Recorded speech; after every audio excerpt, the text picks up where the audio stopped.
நீ டிபார்ட்மெண்ட்ல ஜாயின் பண்ணி 1 மந்த் இருக்கும்ல? ஆமாம் சார், 1 மந்த் மேலே ஆயிடுச்சு. இன்டர்வியூ கார்டு வந்துருச்சா? இதுதான் சார் வந்துச்சு. இன்டர்வியூக்கு இப்போலேருந்து ரெடியாக தான் கரெக்டாக அடிக்க முடிக்கிறேன். Okay sir. நாளையிலேருந்து ஆஃபீஸ்க்கு வர வேணாம். ஏன் டெய்லி ஒரு 10 கிலோமீட்டராவது நடந்து ப்ராக்டிஸ் பண்ணாதான் செலெக்ஷனில் 1 கிலோமீட்டர் நடக்க முடியும். ஃபிட்னஸை பார்த்துக்கோ. ஓகே சார், கண்டிப்பாக சார்.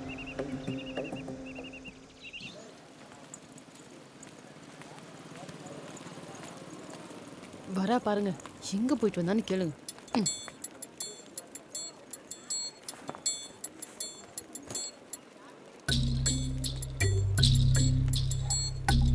கேளுங்க.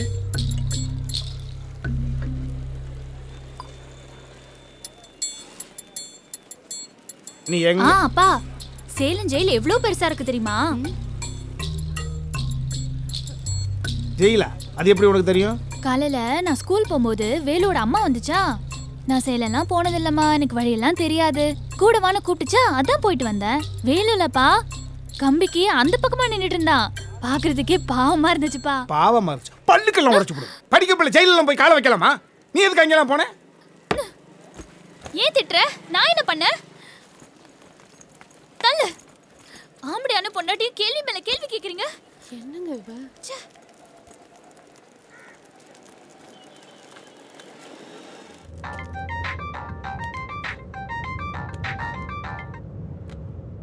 சொல்லுண்ணா. என்னடா ஜெயில போய் வேலுவை பார்த்துட்டு வந்தேன்னு எங்கிட்டே சொல்றா? தப்பு பண்றவளா இருந்தா அப்படி சொல்றதுக்கு வாய்ப்பே இல்லையாடா. எனக்கு ஒரே குழப்பமா இருக்குப்பா. எதுக்கு அவளை பத்திரமா பார்த்துக்க. மறந்துட்டேனே. சார், இன்னைக்கு எனக்கு பிறந்த நான் சாக்லேட் எடுத்துக்கோங்க. நல்லா இருமா. சார், என்னம்மா? வேலுக்கும் கொடுத்துருங்க. குடும்பம் நான் கொடுத்துட்றேன். சித்தப்பா என்ன பார்த்துட்டாரு, கண்டிப்பா அப்பா கிட்ட சொல்லிடுவாரு. அதை நான் சமாளிச்சுக்கிறேன்.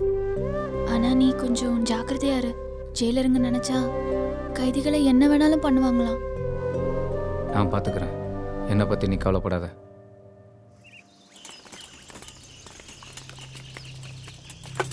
சார், ஏதோ வயிற்று பொழப்புக்கு விறகு எடுக்கிறோம் சார், எங்களை விட்டுருங்க சார். எப்ப பாரு இதே சொல்லிட்டு இருந்தா எப்படி விடுறது? கர்ணா, நீங்க கொஞ்சம் வாக்கண்ணு.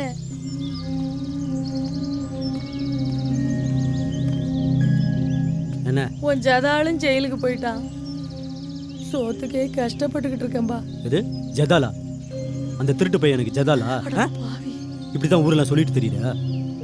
போ, அப்படி ஓரமா நெல்லு. ஐயாட்ட சொல்லி இந்த ஒரு வாட்டி மன்னிச்சு விட சொல்றேன். எப்ப என் பிள்ளைய திருட்டு பையன்னு சொன்னியோ அப்பவே என் ஜென்மமே செத்து போச்சுடா. உன் மன்னிப்பு வேணா, ஒண்ணு வேணாம், போடா.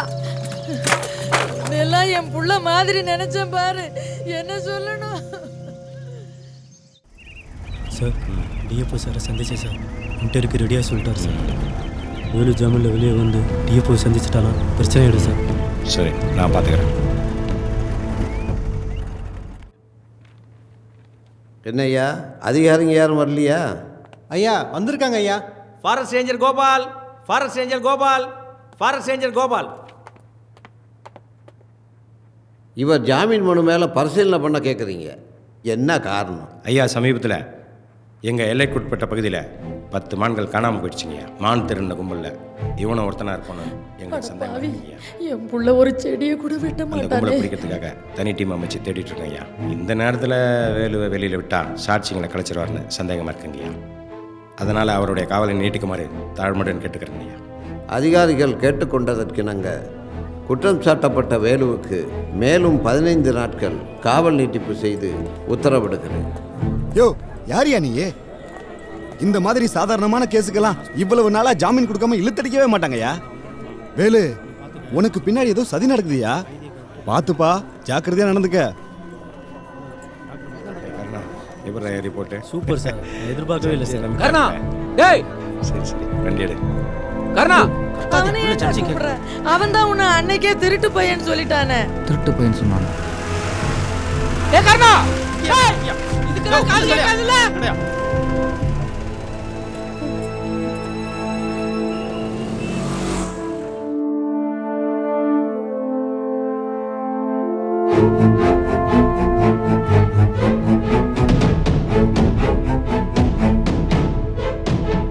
படித்தவன், அவன் வாழ்க்கை வீணாக போயிடக்கூடாதுன்னு தான் நான் பழி ஏற்றுக்கிட்டேன். எங்கள் அம்மா கிட்ட என்ன திருட்டு பையன்னு சொல்லியிருக்கானா? நான் மான் வேட்டையாடின கும்பலில் ஒருத்தனா இருப்பேன்னு சொன்ன அதிகாரிக்கிட்ட சிரிச்சு பேசிகிட்டு இருக்கானா?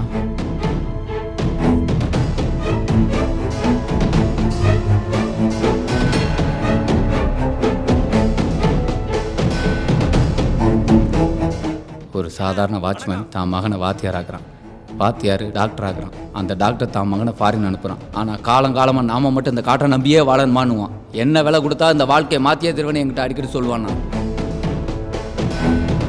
வேடியப்பன். நம்ம இலக்கியத்தில் காடுக்கு வேற என்னென்ன பேர் இருக்குன்னு சொல்லுங்களேன். ஒரு 2-3 சொன்னா போதும்.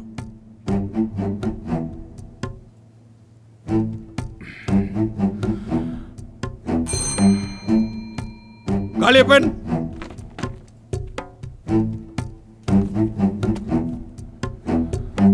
ராஜா, மணி, கருணா. கால் கான் கானகம் அடரி அரண் அரணி புறவு பொறை பொழில் தெல்லம் அளவம் இயவு பலவம் முளரி வல்ல நல்ல விடா இயல் வனம் ஆரண்யம் உதை வில இலும்பு சுரம் பச்சை பொதி முடி அணில் அரல் பதுகை கடையம் காடு. Any questions? You can go. Thank you sir.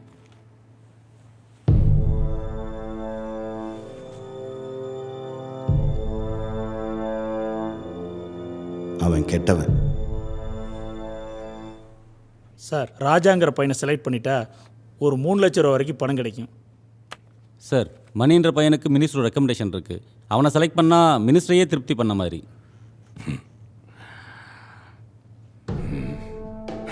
இந்த சின்ன போஸ்டிங்க்கு ஒரு பக்கம் பணம், இன்னொரு பக்கம் அதிகாரம். சரி, அந்த கேண்டிடேட்ஸுக்கு காட்ட பற்றின நாலேஜ் என்ன? 0. எஸ். ஆனால் கடைசியாக வந்தானே ஒரு பையன் கருணா, அவன் என் கூட 1 மாதம் இன்ஃபார்மராக ஒர்க் பண்ணியிருக்கான்.